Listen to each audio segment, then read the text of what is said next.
This is the Radiance session. Very happy to see everybody. I apologize for being a little late. That was understudy error, you know, the usual thing that you've gotten accustomed to. And I just needed to reboot the computer to make sure everything was smooth for you. So it's working now, and we should have a great session. So Radiance is a red tea. It's what you call, or in the West is called a black tea, but the Chinese have never called it that, and they've always called it a red tea. There's lots to talk about in terms of Radiance because we've covered many red teas. And when we think about the red teas we've covered, I'm going to draw the difference between what we've covered and what Radiance is. So we've talked about ancient tree before. Anything roughly over 1,000 years old that's producing tea leaves, ancient tea, right? And there's a certain characteristic about that tea, usually in terms of a taste and an aroma, particularly the taste. There's a softness, there's a mellowness, there's a groundingness in ancient tree tea, no matter what modality it is. So that is a characteristic of ancient tree. Radiance is not ancient tree. We've talked about tea from Fengqing, which is in Yunnan. So Dianhong, or Yunnan red. And the characteristic of that is either slightly sweet, sometimes very sweet, slightly chocolatey, floral, fruity. Those are kind of the range of what you expect when you have a Dianhong or a Yunnan red. And we've talked about reds from Anhui province. So Anhui province is a little north of Shanghai, more than a little north. It's an 8-hour drive north of Shanghai. And we've talked about the flavor profiles of that, which tend not to be as sweet, but you do have some floralness. There's more complexity with Anhui teas, red teas. So those are some comparison points. For those of you who've had Ruby Gates, that's a Hunan red tea. And we've talked about that a little bit.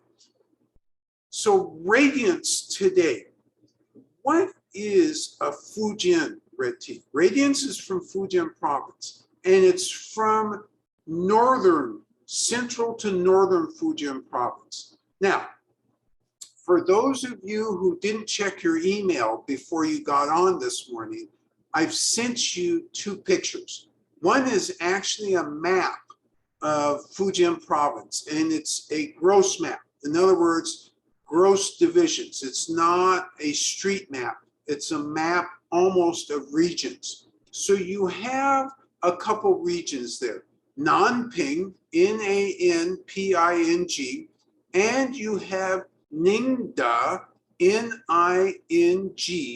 Ningde. So take a look at that map, and you see they're the central to northern part of Fujian province. So today, what I'm talking about is those 2 areas. Nanping also includes Wuyi Mountains, and that map does actually show a dot or an arrow for the Wuyi Mountains. So you kind of catch the region that we're talking about. And you know that this is an interesting region because, first off, the Wuyi Mountains is a World Heritage Site.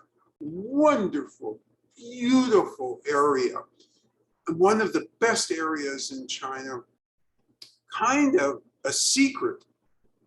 If people in China really understood how great this area is, first off, they'd have more flights, it would be easier to get there, and the place would be flooded with people. But it's not. It's got a number of people who go, but it's not the same as going to the Yellow Mountains, where going to the Yellow Mountains is like going to Disneyland.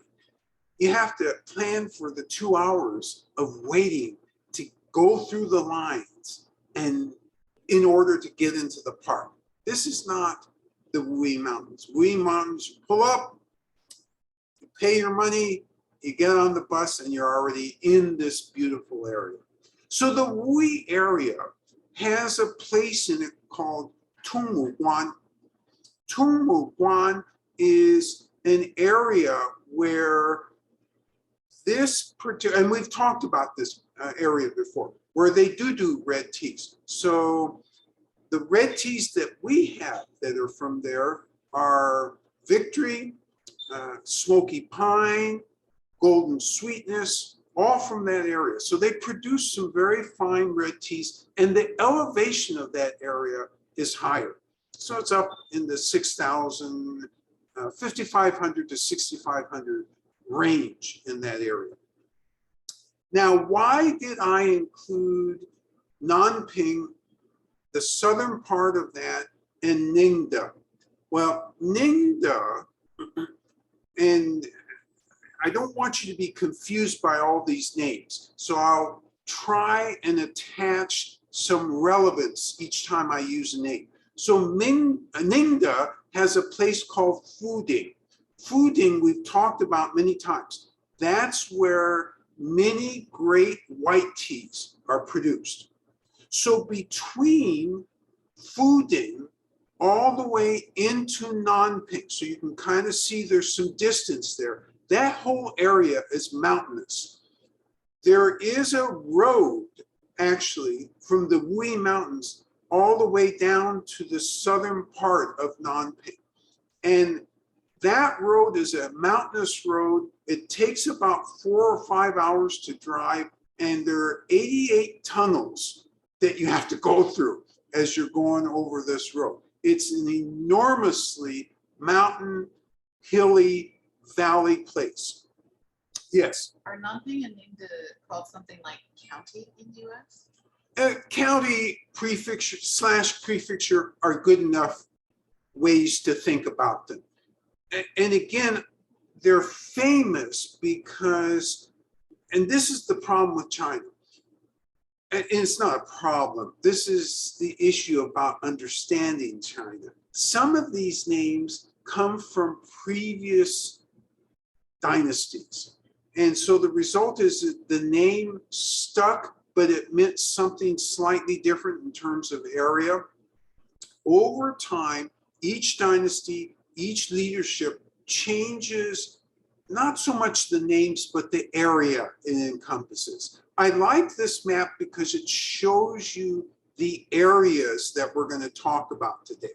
So right in the middle, between, almost on the border between Ningde and Nanping, is a place called Fuan. It's not marked, but it's right on that border between the two. And it's a mountain village, and there are a variety of different teas grown in that whole area. And they're all part of what is called Zhengshan Xiaozhong and Waishan Xiaozhong. All right, so I used a bunch of Chinese there. I promise no more Chinese, no more confusion. Literally, what that means is small varietals from within the mountain and small varietals outside the mountain. So let's translate in everyday terms what that means for us.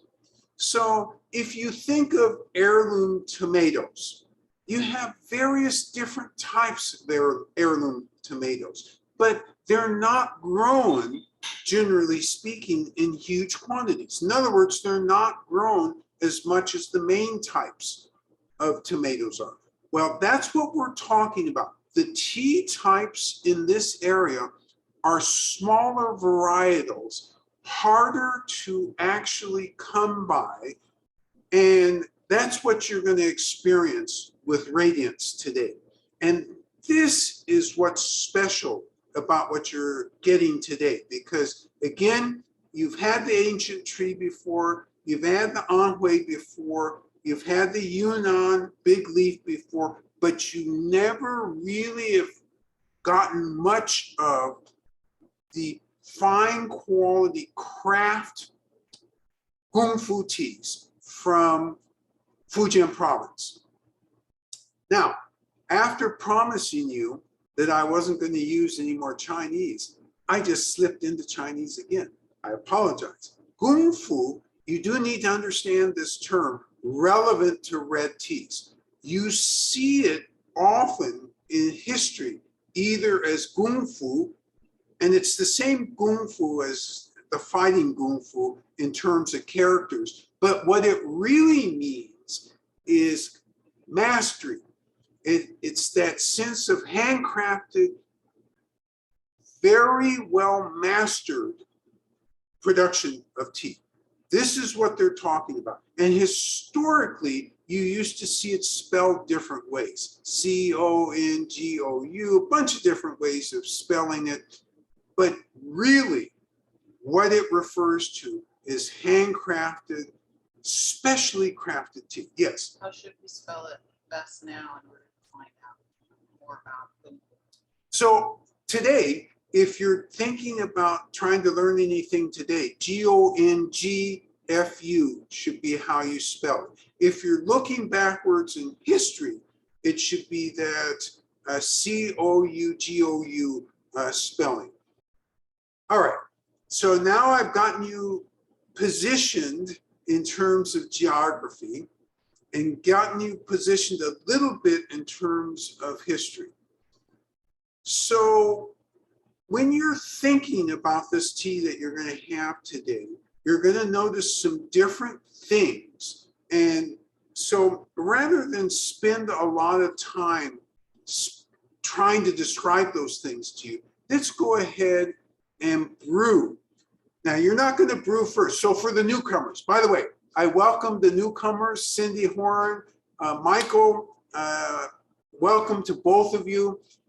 And what we're going to do is demonstrate the brewing, and then you'll brew along with us. So it is with great pleasure that I get a chance to bring the tea master over here who will demonstrate to you how to brew Radiance, and then we'll brew together. Hi, everyone. Good morning. Yeah, we do, the red tea. Yeah, that's red tea from Fujian, our province in China. Yeah, John, I go to that's area. So I like it. He like it too. Okay, we do Radiance. Okay, so come here. So the tableau is set up as follows. It's really easy. 2 large cups and a strainer are the key tools that you're going to use this morning.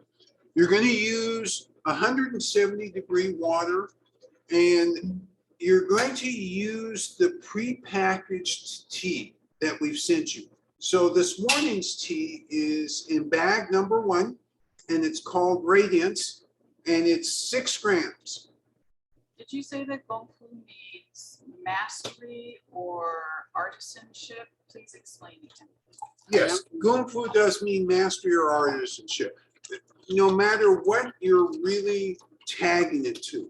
So if you're talking about Shaolin Kung Fu, you're not talking about just Shaolin boxing. You're talking about the high art of the Shaolin boxing. So again, when you use Kung Fu, you're usually talking about the artisanship, the mastery.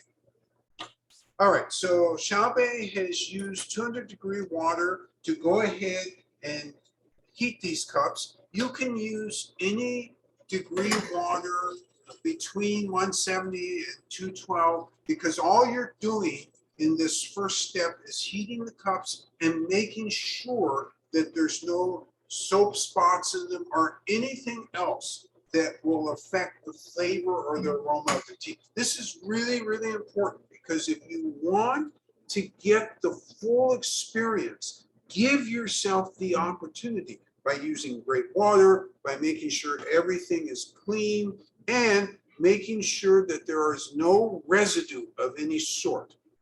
All right, so the tea master is, yes, demonstrating, yes. So she's dissipating the steam, aerating the water, and this is a technique that helps bring out a brightness in brewing. When you use water that's too hot, so say you used 180 or more degree water for this tea, you would flatten the brightness. Not only would you flatten the brightness, whatever other complexity is in this tea would not be as distinct as it's going to be when you use the correct temperature of water. Xiaobei continues to cool down the water. When we draw the water from our water towers here, this particular one that she drew the water from is pre-programmed for 175 degrees. So we need to slightly cool it so that we get the best possible flavor. If yours falls all the way to 165, don't worry. If you're going to err on the side of cooler. You will never be disappointed with a cooler error. You will be disappointed if you make an error on the side of hot.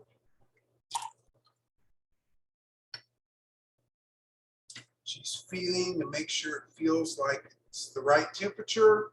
And after a while of doing this so much, you'll get accustomed to that, right? Correct temperature and the feel of that. All right, and she's opening her bag. She's going to put the leaves in the preheated cup. And then she's going to shake them. So what is she doing when she shakes them? Well, it looks like she's having fun. But aside from having fun, what is she doing? What she's doing is trying to make sure that all the leaves get some heat.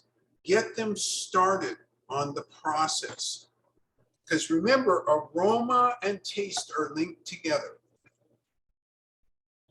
Pours the water in on the side.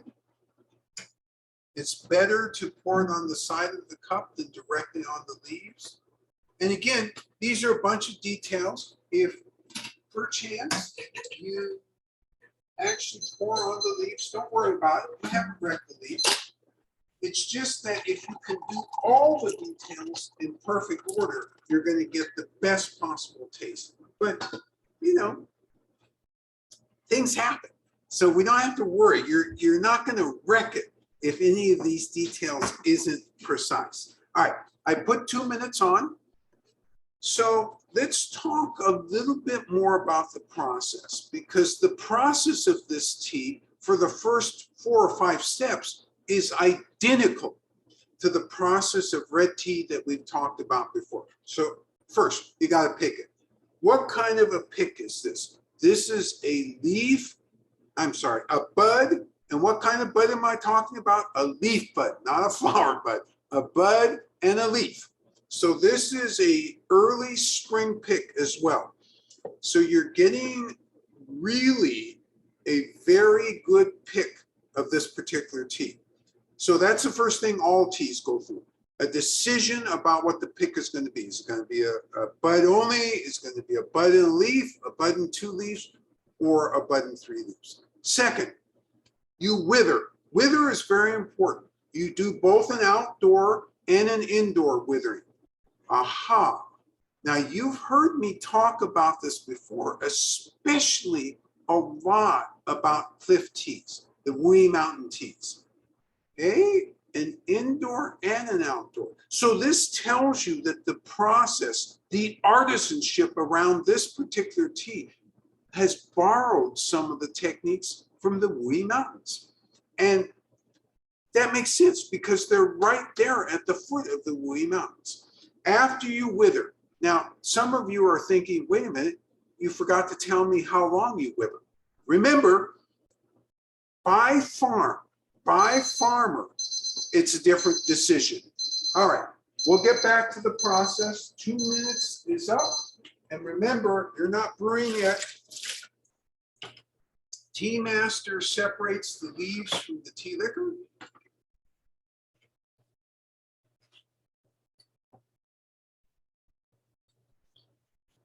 Deliberate, not in a hurry, not sloppy, not trying to create bubbles. In fact, trying not to create bubbles. Making sure that all the tea liquid is out of the glass so it doesn't continue brewing, because you get a wonderful second cup on this. Take a look at that color. All right, so for those of you who are new to the broadcast, remember, what we do now is we talk about tea quality. So you'll see the steps that you're going to take in a minute when you brew. So the first thing you do is you look at these leaves, you get some sensibility about the look of the leaves. And oh, by the way, I wonder what their aroma is. Wow. Okay, so this gives you a baseline. The next thing you do, and remembering this was done at 170 degrees, this is not boiling hot. Now, if this were done at 200 degrees, as cliff teas are, you could only take a small inhalation. Instead, we'll be able to take a 170 degree sip. And 170 degree sip allows you to have a little more tea liquid enter your mouth so you can coat your tongue. Get the sense of mouthfeel, because we're entering the quality arena now. And the first thing we're going to evaluate is mouthfeel. We're going to see what the tongue feels like. We're going to judge the aftertaste. And then we're going to start to think about energetics. Everybody's reaction is going to be different because genomically we are all different. So there are going to be some differences. So perhaps the energetics comes later as you're drinking. Perhaps it's faster. Perhaps your mouthfeel will be dry in one place versus dry in another place. For me, these are all okay. But these are the steps you're going to take to make a judgment about this tea. So you first smell the liquor. And then 170 degree taste.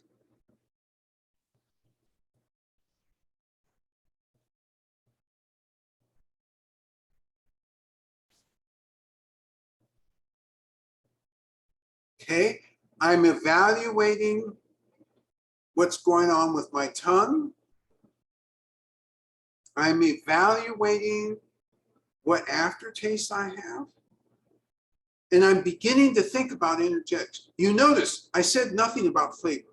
We don't do flavor first. Flavor and aroma, we really concentrate on after we ascertain, yeah, this is good. Because if this is too thin or there's an unpleasantness in the mouthfeel, it doesn't pass the initial quality standards.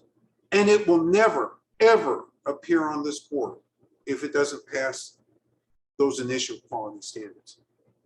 Now I'm going to take the second taste here and consolidate and make sure that my initial evaluation was correct.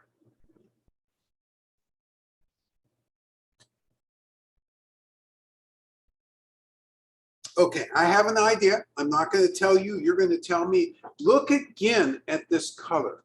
This color, when I look at this thing, it's absolutely captivating, both from above and from the side. It's beautiful. And hence, by the way, for those of you who have always wondered, well, why aren't you using a ceramic cup or something? You know why? We love the sensibility of this color. And it's part and parcel of the standard. All right, so it's your turn to brew. So the tea master is going to go ahead and brew with you. 2-minute brew? Yeah. Mhm. Yes. Yes, a 2-minute brew. And so the first thing you're going to do is heat up your cup with any degree water between 170 and 212. The second brew time is 1 minute? 1 minute, yes. The second brew is 1 minute. Okay, we do it together, okay? I'm excited. Okay.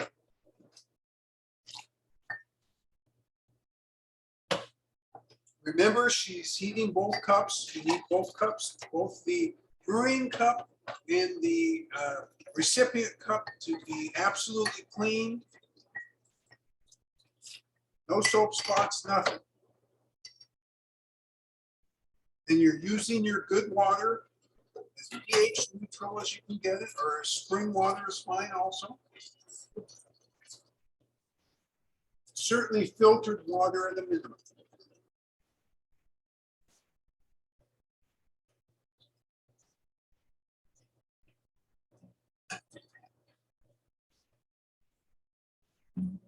All right. And you see, it looks like the Tea Master is playing. And I love this stuff, but don't do that at home if you haven't practiced. That's what's going to happen, is you're going to have water all over the place. What she's trying to do is to dissipate the steam, aerate the water, and this does make a difference. She's been doing this for so long that she can have this go high in the air. I remember the first time I tried to do high in the air, that was water everywhere where it wasn't supposed to be. But when you practice, it's really easy.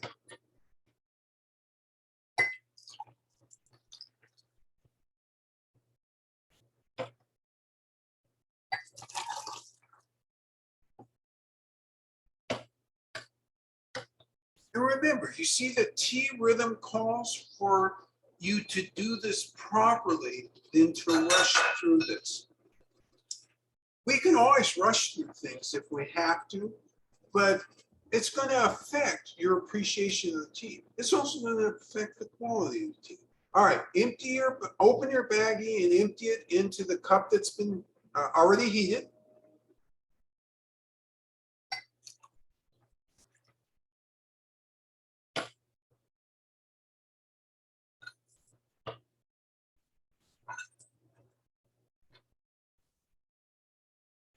And then you're going to shake the cup. You're also going to look at these leaves.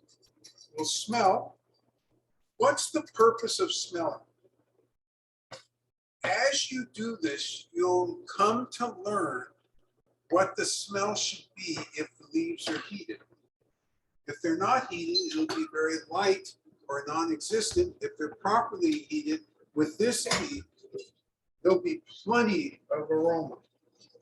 I love the cloud of dancing leaves above the golden amber broth. The floral aroma of dry leaves hasn't reemerged yet. It's clear and bright. Clear and bright, love it. Floating above on the top for the most part. Although you see a few of them, I'd say maybe about 1/5 of the leaves are at the bottom, some standing up. You have some going up and down. This is a beautiful, just a beautiful, beautiful color, a beautiful appearance of the leaves as well. Now, let me finish up the processing, and then we'll talk about, we'll have you taste, and then you'll tell me what this is all about. All right. I said it withers indoors and outdoors. There is no timing. The timing is by the farmer's individual recipe, and they use their nose to tell them when it's ready. After the withering, they then roll it. Now, when you're doing bloom food tea, for the most part, you're hand rolling. And so it takes longer. It's much more expensive when you have to do hand rolling rather than machine rolling. And what you're trying to do is break down the cells of the leaves. You're bruising the leaves severely in order to get the oxidation process started. When you're concluded rolling, you pile it, and the piling technique is different by farm, but the purpose, the objective is to get it to oxidize to a certain level. When you get it oxidized to a certain level, then you're going to bake it. You're going to stop the oxidation and you're going to bake it. But you're not done. Your timer has gone off, and you're going to separate the tea leaves from the tea liquor.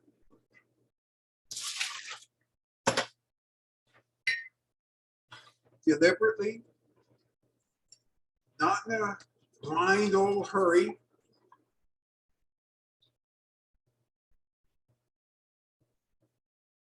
Not trying to create bubbles or waves in the tea, making sure that you fully empty all the tea liquor out of there. Beautiful, beautiful color. Make sure your color looks like this. All right, and so what are you going to do? You're going to look at these leaves first and see, okay, wow, that's what these leaves look like. Okay, these are different than the ancient tree. These are different than the other reds I've had. And then an aroma. And you're going to talk to me about aroma. And then you're going to take a 170-degree sip.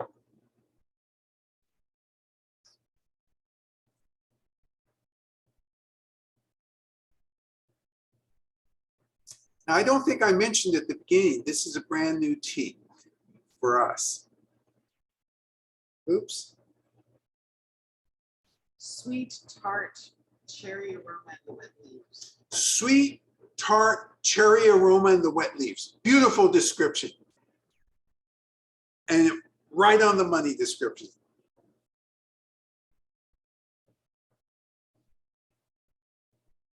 Others are also catching that, having a similar experience. Almost a hit of floral in the background. Hint of floral in the background. Absolutely.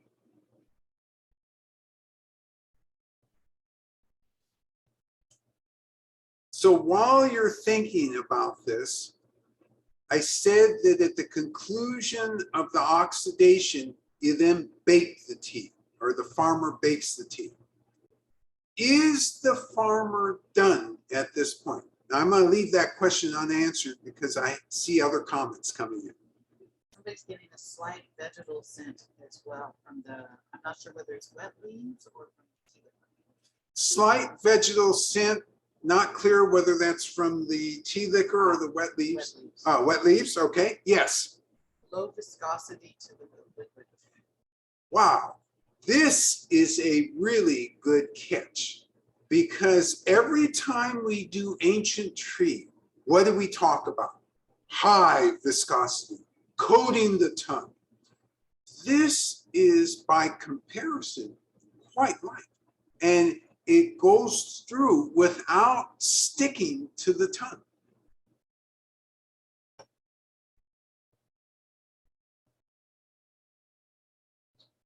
Scent of the tea liquor has a kind of an oolong character. Oh, that's interesting. I like this comment more probably than the commentator even realizes.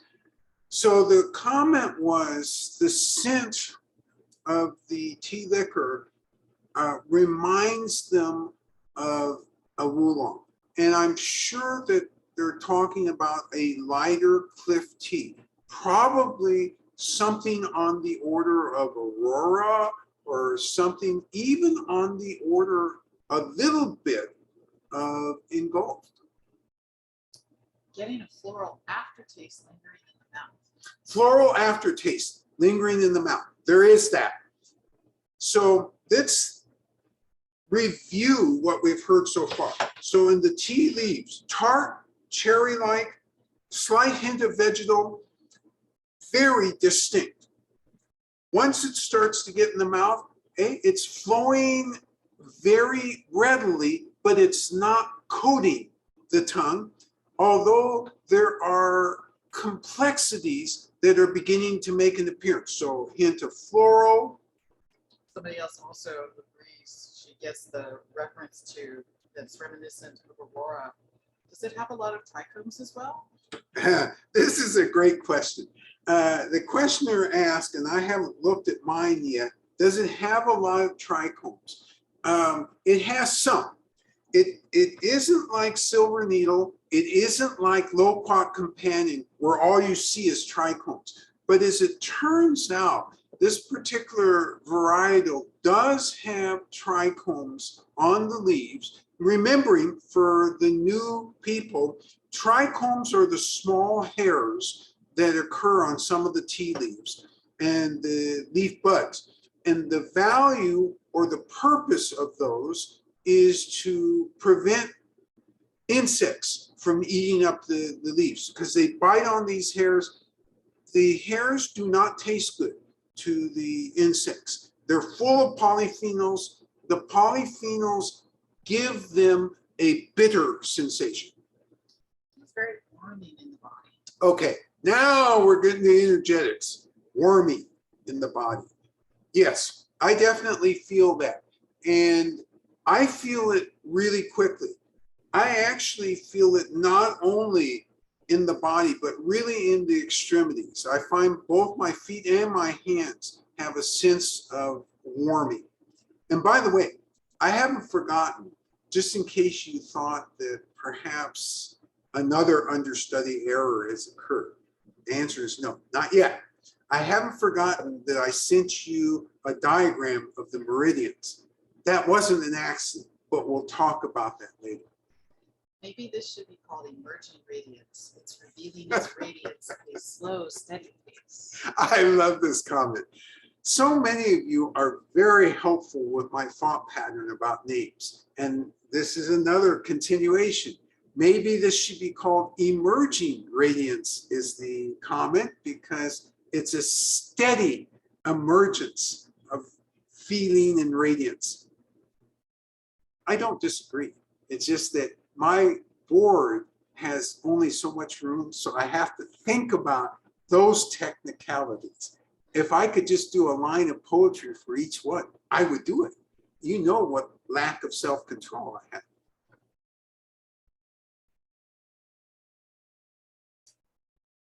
All right, I'm going to continue with the processing because we're not done. Normally, when we talk about red tea processing, after the baking, and why do we bake again? We're trying to stabilize the flavor.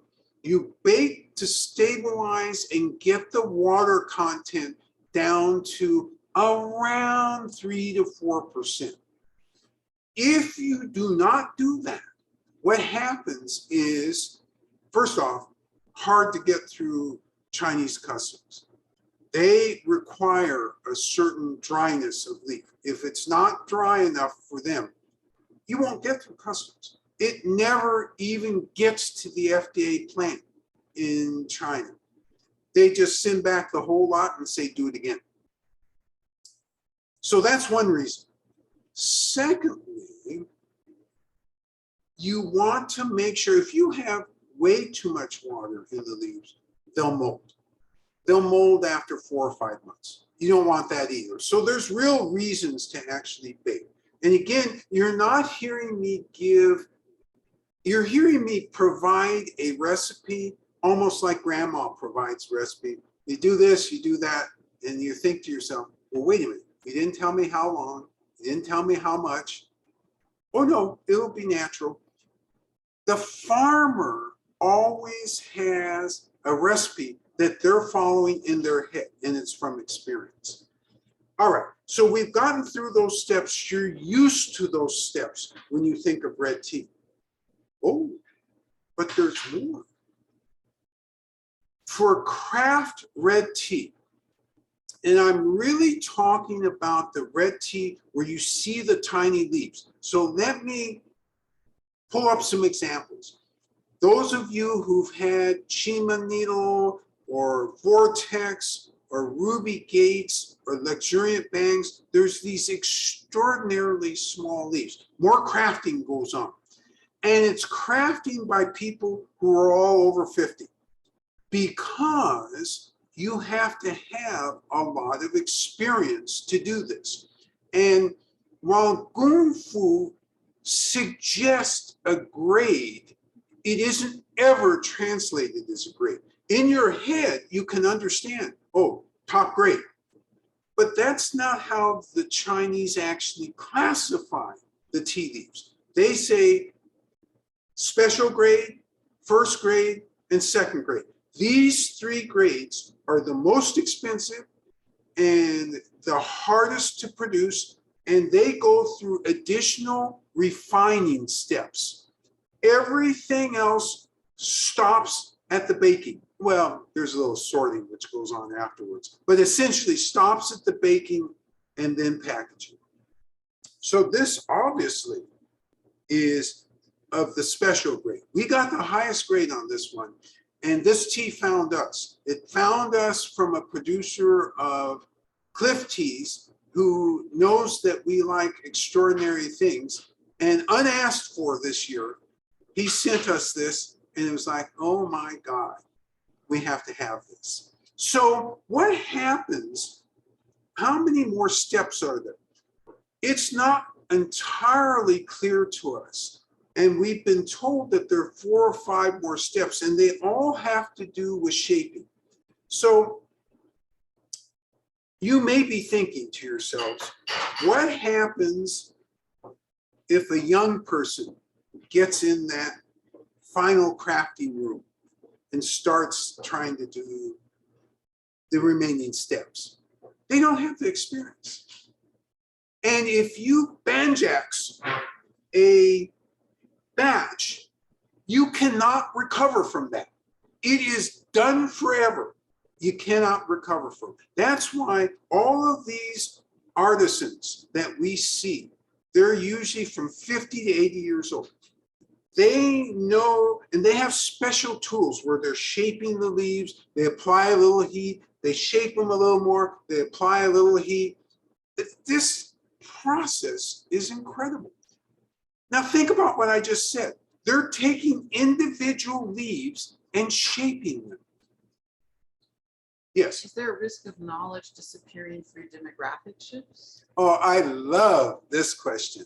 Is there a risk of knowledge disappearing due to demographic shifts? Let me translate this for everybody. As the older population dies off, what's going to happen to this inherent craft knowledge? So this is a complicated question to answer. So let me give an answer related to yellow tea first, and then I'll come back to the red tea. With yellow tea, that actually happened. The older generation died off, and no younger generation for some of the varietals of yellow tea really knew the entire process. Now, over time, they think they've recreated it. The Academy of Sciences in China has gotten involved in these projects. They looked at documentation, but listen, if you and I look at documentation, we may come up with a solution. Is it the solution that these farmers had in their head? We don't know. And the answer is probably no. So coming back to the red tea, is there the possibility that they could lose this craft? And the answer is not now. Since about the year 2005, maybe 2000, since about the year 2000, China has put a lot of dollars into trying to preserve craft. They've sent specialists to take movies, to talk with the artists who are doing this. The artists who are doing this are honored and revered and revered, and their knowledge, they are trying to capture this knowledge. And you've seen little videos that we've sent before about some of these masters who have their own entourage. And this entourage isn't people they hire. This entourage is the people that the government has provided to follow them around, place to place, step to step, to understand this process so it doesn't get lost. So that's a great question.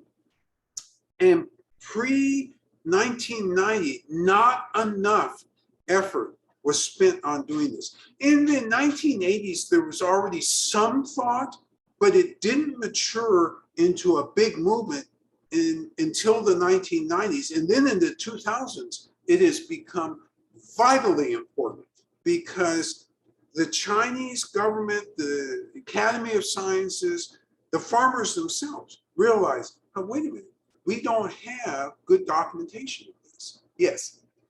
Another tasting note, caramel, pecan, praline. Hopefully it detected it in the cooled aroma. So a little typo there, I think. So caramel, pecan, pralines in the cooled aroma.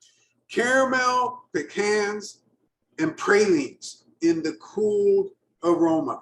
Great catch, because even in the taste of it itself, as it cools down, more of the complexity becomes apparent.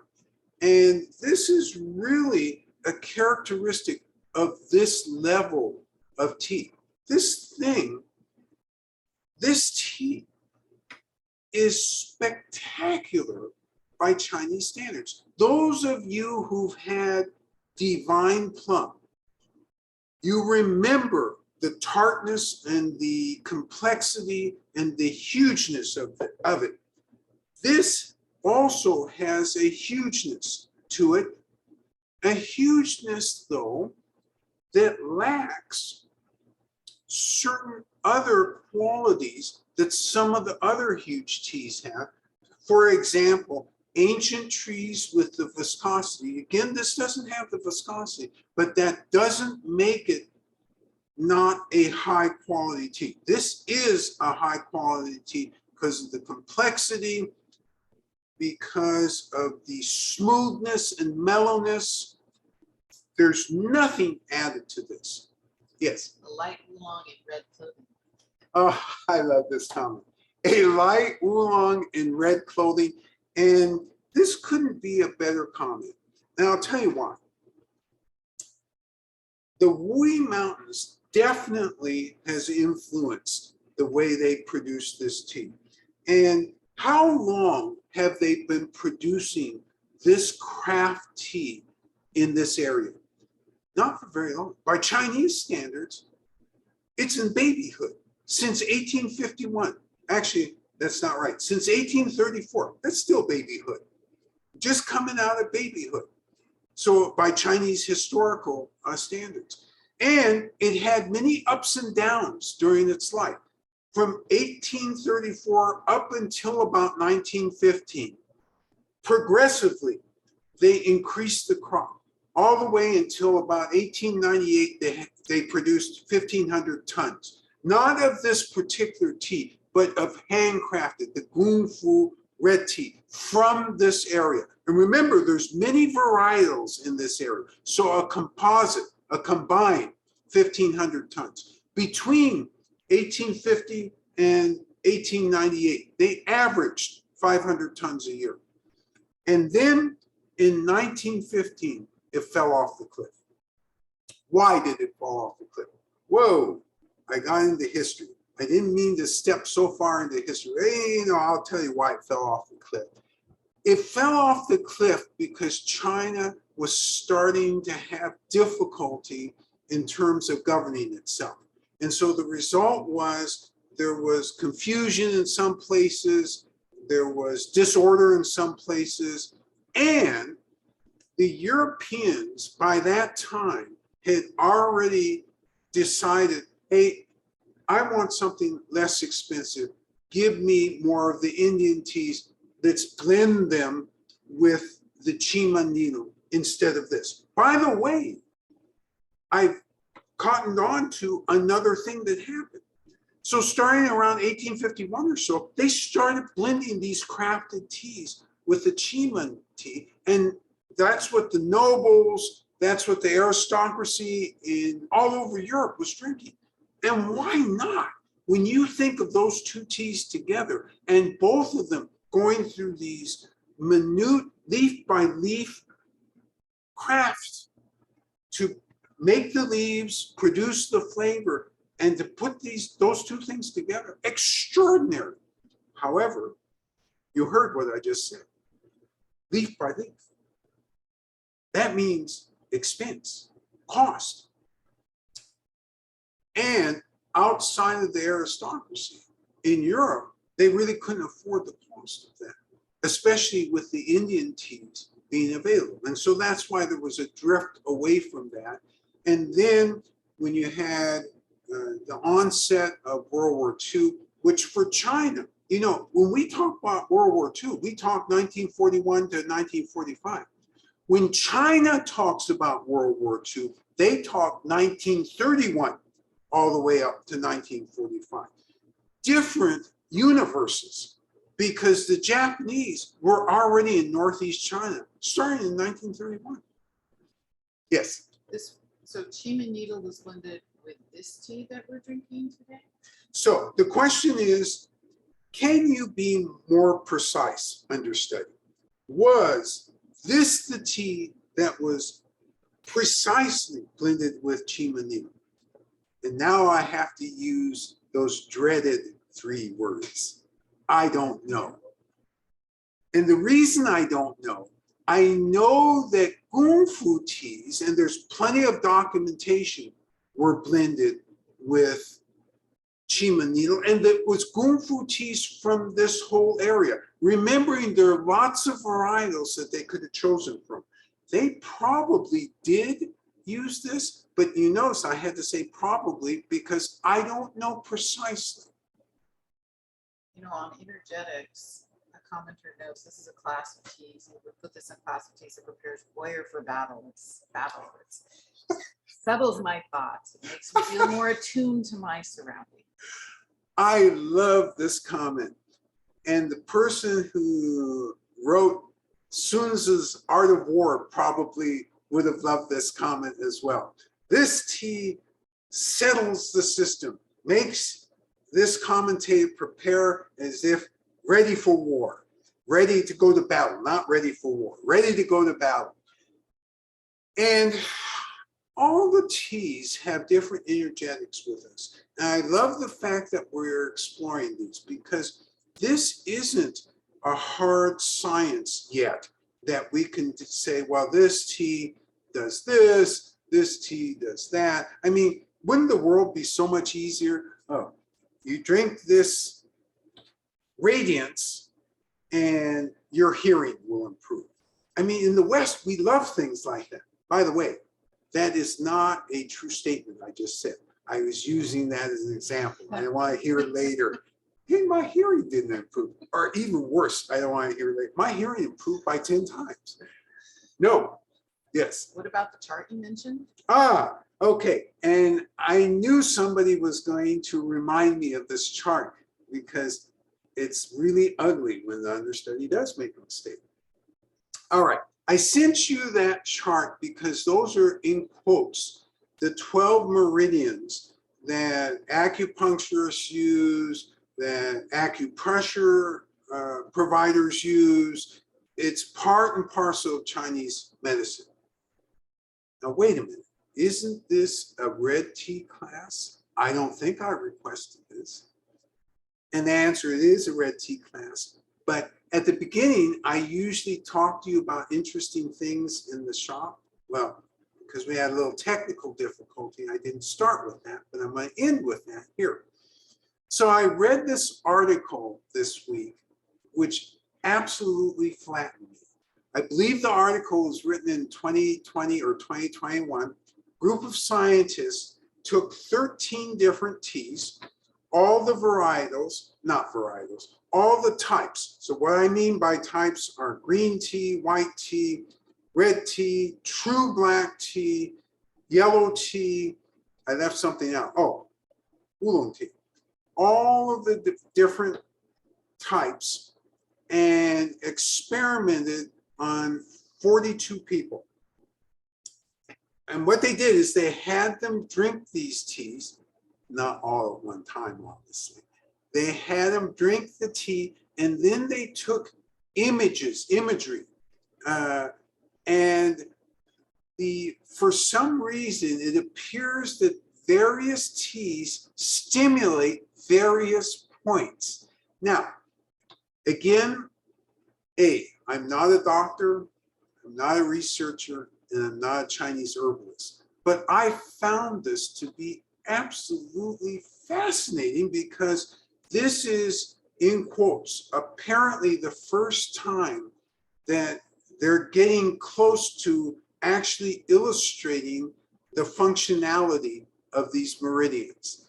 So I just wanted to share with you fascinating research. I have no real comments on this research, but I did want to share it. Yes. Could you link the paper or do you recall the name of it? Yeah, I can send you the paper, and I'll have to do that, and I will do that afterwards. Remembering, of course, this is a scientific paper, so, you know, there's big words, lots of syllables, stuff I love, but not necessarily stuff that you will love. But this is the whole idea, though, of what they're looking at, and they're continuing to look at stuff like this. And eventually, and their real purpose, by the way, why did they start with T? They started with T because the actual starting theoretical position was, I wonder, or the question that drove the research was, I wonder if food and meridians have any linkage, because they're trying to get some way to take this tradition, this long tradition, and quantify it and make it Western scientifically, not Western scientific, using a scientific method that we can all understand. So that's why I found this interesting. And again, I'm happy to send the link to anybody who would like that. All right, how am I doing? It's 10:30. You are doing great. Okay, we've come to the end, unless you have any other commentary of today's session. We really wanted to share this with you for a number of reasons. First off, we were just simply surprised. Oh, by the way, in the photographs I sent you, you see me walking through a field. Those first few photographs are where this comes from. And we thought we would share that with you because this particular farmer has worked those fields for a long time, but you notice that they abut a forest. And what he is doing is gradually planting more and more. He's removing the forest and planting more and more next to the forest. And this is a program that they have in this particular area. In this particular area is actually the lower part of the Wui Mountains. They have a program that if you as a farmer will convert it into tea planting, then they will give you the right to use the land for X number of years. And I've forgotten what the number of years is, but it's not an insignificant, maybe 75 years, something like that. And you don't have to pay anything for it. So in other words, they're trying to, there are rules, by the way. Okay, let's back up. This sounds like there's a wholesale land rush to take down the forest. The answer is no. This is for farmers who are already in the tea business. They're already there next to the forest. They are permitting some gradual expansion. And that's because they recognize that from an economic point of view, being able to produce more tea in this region will bring more revenue for the local farmers. So that's what's going on with that. And again, the results have been so spectacular with this tea. We really wanted to share that with you. And we wanted to share it with you early and talk about it in relationship to other red teas so you can start to think about this in red teas in a more complex way. Thank you again for all the commentary today. This was a wonderful day in terms of your observations. Really appreciate that. Thanks to the new people who are attending today. Also, thank you to all of you who've been giving commentary on the website, who've been doing the tasting notes, who've been providing other information. We are going to open the customer playground part of the website. We're working on that right now. So within the next week or two, that will be open. We also on YouTube will have this particular video posted. And in fact, what you'll see is the newest 2 videos posted. And that's as a service to all of you who miss a video. If you miss a video, and I'll send that out in an email also in terms of how to find that. Great. As usual, your marching orders for this week. Stay healthy.